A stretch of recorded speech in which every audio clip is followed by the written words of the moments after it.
हाय दोस्तों। आज मैं कर्मा पे बात करने वाला हूं। आपको पता है,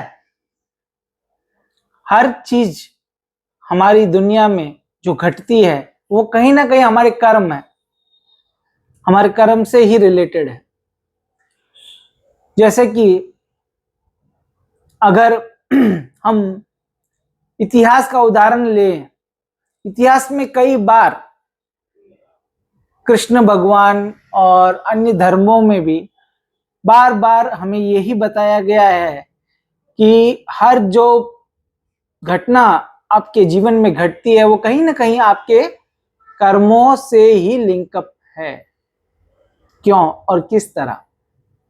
आपको पता है कृष्ण भगवान की मृत्यु कैसे हुई थी? कृष्ण भगवान जब सोमनाथ में एक पेड़ के नीचे विश्राम कर रहे थे तो एक अज्ञात शिकारी ने अपने शिकार को देखकर बाण चलाया और बाण जाके लगा कृष्ण भगवान के पैर के बीच में। उसने तो अपना शिकार का आंकलन करके बाण चलाया, लेकिन लगा कृष्ण भगवान के पैर में। और जब वो अपने शिकार के पास गया तो उसने देखा ये तो स्वयं श्री हरि जगन्नाथ, हमारे कृष्ण, मेरे बाण से उनकी मृत्यु हो रही है। उसे बहुत दुख हुआ। तो उसने कृष्ण भगवान से पूछा कि हे दामोदर, ये क्या घटित हो गया? मुझसे इतनी बड़ी भूल हो गई, अब इसका कैसे मैं क्या करूं? मेरा क्या है, इसका पश्चाताप कैसे करूं मैं? तो दामोदर श्री कृष्ण ने क्या कहा कि हे शिकारी, ये मेरे कर्मों का ही खेल है कि आज मेरी मृत्यु तुम्हारे बाण से हुई है। क्योंकि इससे पूर्व जब मैं धरती पे जन्म लिया था राम के रूप में, तब मेरी बाण से तुम्हारी मृत्यु हुई थी। और उसी समय ये डिसाइड हो गया था, जो मैंने बाण चला के तुम्हें मारा है तो उसका परिणाम है कि जो मैंने एक दुष्कर्म किया था तो मेरी भी मृत्यु उसी तरह होगी अगले जन्म में। इसलिए आज ये मैं बाण से तुम्हारे मृत्यु को प्राप्त हो रहा हूं। तो ये कौन था पता है जिसका स्टोरी मैंने बताया? इसमें कृष्ण भगवान का जो शिकारी था वो उससे पहले जन्म, जब राम भगवान के रूप में विष्णु ने अवतार लिया था, तब वो महाराज बाली थे। और बाली को राम भगवान ने अपने बाण से मृत्यु लोक तक पहुंचाया था। तब वो उन्होंने पीछे से बाण चलाया था जो एक बुरा कर्म था, तो उसका नतीजा कुछ इस तरह उन्हें इस जन्म में भुगतना पड़ा। तो हर बैड कर्म का आपको नतीजा किसी न किसी जन्म में भोगना पड़ता है, और ये निश्चित है, ये निश्चित है। आपको पता है कृष्ण जी की जितनी भी संतानें थी उनका अंत हो गया, उनके कुल का विनाश हो गया, उनके कुल का नाश हो गया। और कारण था कि उनको श्राप दिया गया था एक औरत के द्वारा कि तुम्हारे कुल का विनाश हो जाएगा, और वैसा ही हुआ। अब वो औरत कौन थी जिसने कृष्ण को ये श्राप दिया था? जानते हैं दोस्तों?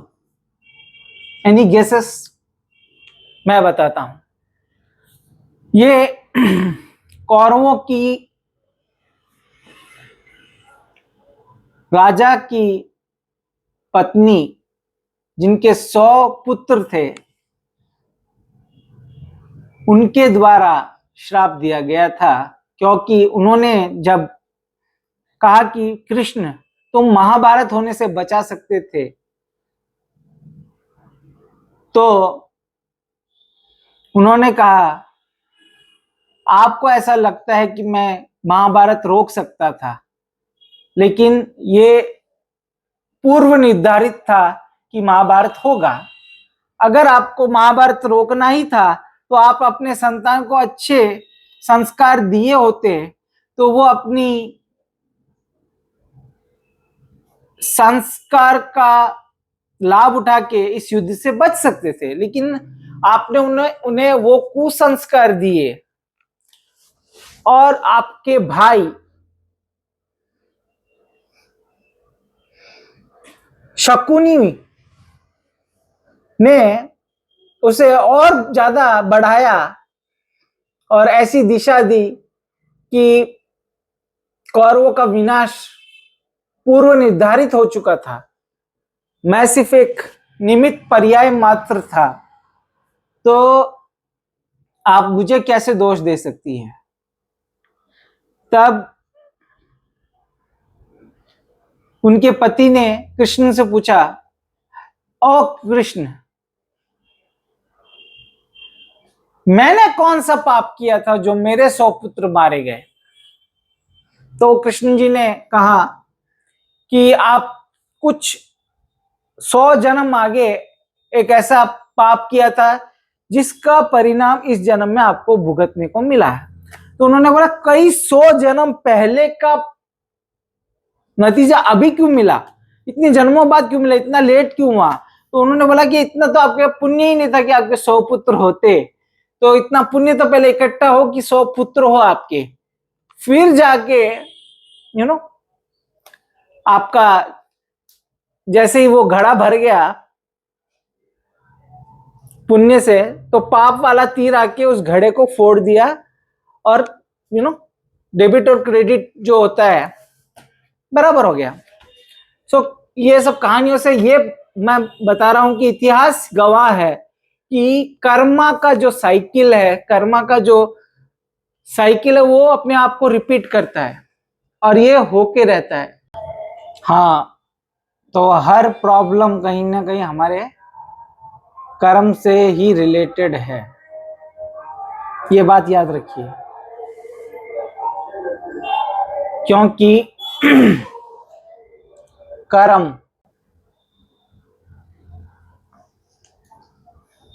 हाय दोस्तों, तो कहने का मतलब क्या था कि हम जो भी कर्म करते हैं उसी का नतीजा है, वही पुण्य और लाभ हानि जो भी हमें मिलती है हमारे कर्मों से रिलेटेड है। हम किसी को दोषारोपण करते हैं ना कि तेरे कारण ये हो गया है, फलाने के कारण ये हो गया, ये सही नहीं है। कुछ हद तक आपको इसके भी चिंतन करना होगा, दूसरों को दोषारोपण करना बंद करना होगा। कुछ भी आप कर रहे हैं कहीं ना कहीं आप ही आपके कर्मों का, चाहे वो अच्छे हों या बुरे हों, उनका नतीजा आपको मिलता है। That's it. यही कहने के लिए मैंने ये वीडियो बनाया था। Thank you.